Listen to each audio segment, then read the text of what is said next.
Yo, what's the deal? What's the deal? It's your boy, who was it though? And we back talking sports. Kings on the North. You know what it is. Repping my Detroit Lions today. You already know what time it is. I love the Lions, love the Cowboys, but you know the Lions is my number one team and will always be my number one team. First division crown since '93. I was 1 year old. You know this is a basketball channel, but you know I throw NFL here and there. If it's a big story or something I want to talk about, I throw that in there. But I want to get to why we came here. My top three small forwards of the '80s. Now, I went back and forth from Dominique and George Gervin. Ultimately, Dominique ended up winning because he actually played more seasons in the '80s. And George Gervin, the late '70s is when he really was like, you know what I'm saying, that dude. And I'm going to do a video on Julius Irving a little later. Dominique Wilkins is my third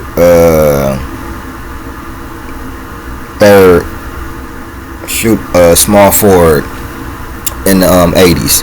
He was more than just a dunker, although he was one of the greatest in-game dunkers of all time. Him, Vince Carter, shit, throw John Moran in there.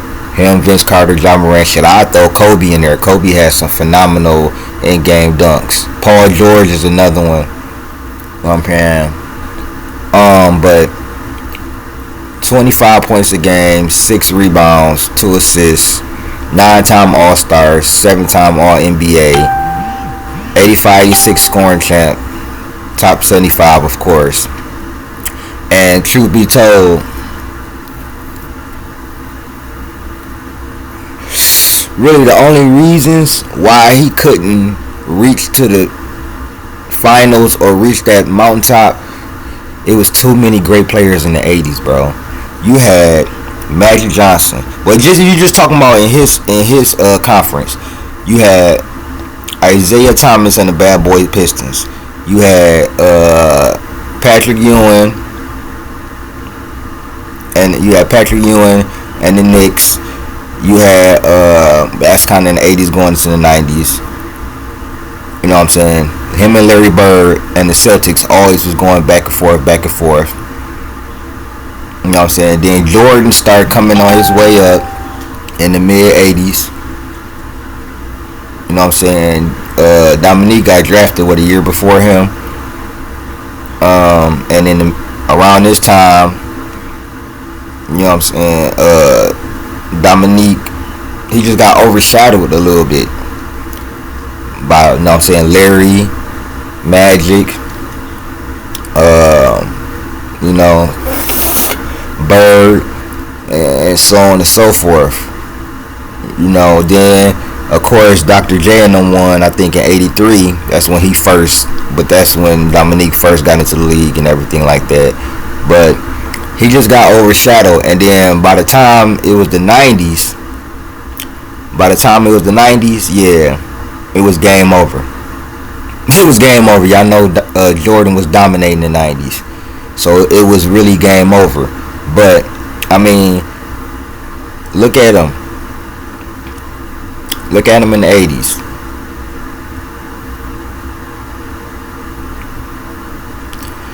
Dominique Wilkins averaged 26 points per game, 7 rebounds, 2 assists, 1.5 blocks on 47% shooting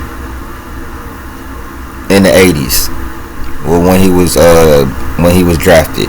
So I got Dominique Wilkins as the third best small forward in the '80s.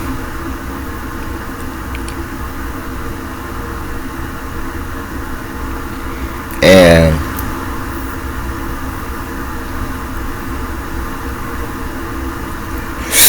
it's kind of wild. Now, I went back and forth from Clyde, George Gervin, and actually Julius Irving. But I ended up going with the boy because, I mean, How could you not? Julius Irving, I call him the MJ, the ABA. I count the ABA. I'm a young guy that knows. I love history. I love the history of basketball. So if anybody want to know why I'm so young and I really like to talk about the 70s, the 80s, 90s, 2000s, and stuff like that, I like the history of basketball. So I got Julius Irving as the number 2 small forward of the 80s. 24 points a game, 8 rebounds, 4 assists, 50% from the field. Dr. J is the top 15 player all time. I don't care what you're talking about. Dr. J is very underrated. Before it was MJ, it was Dr. J low key. He was damn near the face. Like all those moves, come on, man. We can go back and look at the highlights. Dr. J got some of the most iconic NBA plays of all time. 16-time All-Star, 2-time ABA champ, 83 NBA champ, 75-76 All-Defensive Team, 2-time All-Star MVP, 4-time MVP.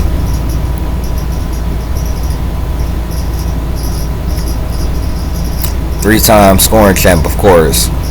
He was going crazy in the 70s, but even in the 80s,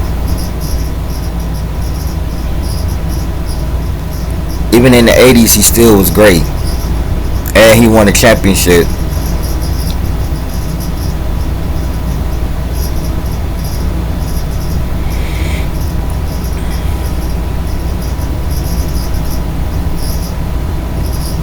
So, what we gonna do is, boom.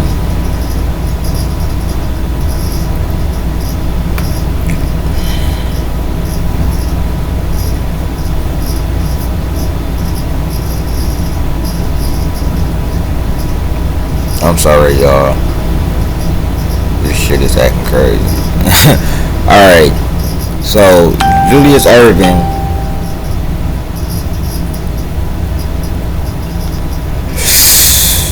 was a baller. I'll try to get the averages for y'all. Computer acting crazy. But Julius Irving, like I said, was in 11 seasons at Philly. Here we go.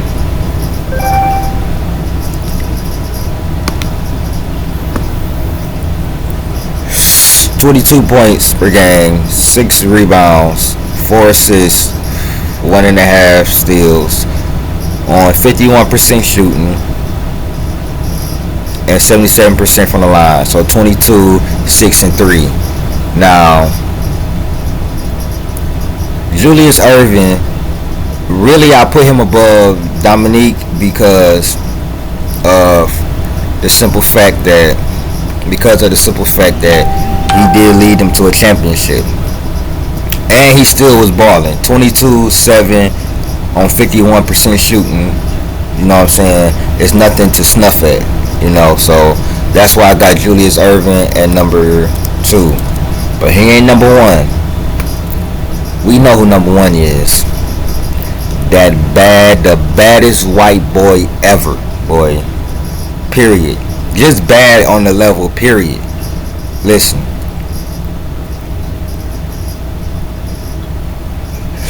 Y'all know how I feel about Larry Bird on this channel. I think Larry Bird is criminally underrated. And I have criminally underrated him for a long time. But the last, 2 years, actually the last 5 years, I've done so much diving into Larry Bird. Like just watching him, diving into the stats, or just really watching him on the court. And I came to the conclusion that Larry Bird is better than Bron for me. I feel like he's the greatest small forward of all time. You could disagree with that, but 24 points a game, 10 rebounds as a 6'9", not even a super athletic small forward. So 24, 10, and 6 on 49% shooting, 37% from the 3, 80% from the line, 89% from the line. 12-time All-Star, 10-time All-NBA. And he only played, 13 years? 12-time All-Star, 10-time All-NBA, Rookie of the Year, All-Star MVP, 3-time MVP, 3-time NBA champ, 3-time All-Defensive, which is the main reason why I don't have people like Steph over him, and you know what I'm saying? Yeah, people like Steph or Magic over him. 3-time All-Defensive team. Don't forget that Larry Bird was a good defender too. 2-time Finals MVP. Now he could have had more, but other people won the MVP. If he had 3 Finals MVPs, which I don't take a contact for a lot of that, but if he had 3 Finals MVPs, I know a lot of people would be saying just a tad bit different things about him. But the most impressive thing for me about Larry Bird is that him coming in as a rookie changed a 29 win team around to a 60 win team, bro. Larry Bird, bro. Listen, Larry Bird was a dog. That's all I really gotta say. Like, he never won a scoring title. But 25, 10, and 6. 25, 10, and 6 in the 80s on 88% shooting, 50% from the field. So he was a 25 and 10 dude. 25, 10, and 5 at least. Come on, bro. I'd take that over a 27, 7, and 7 guy. I'd take 25, 10, and 6.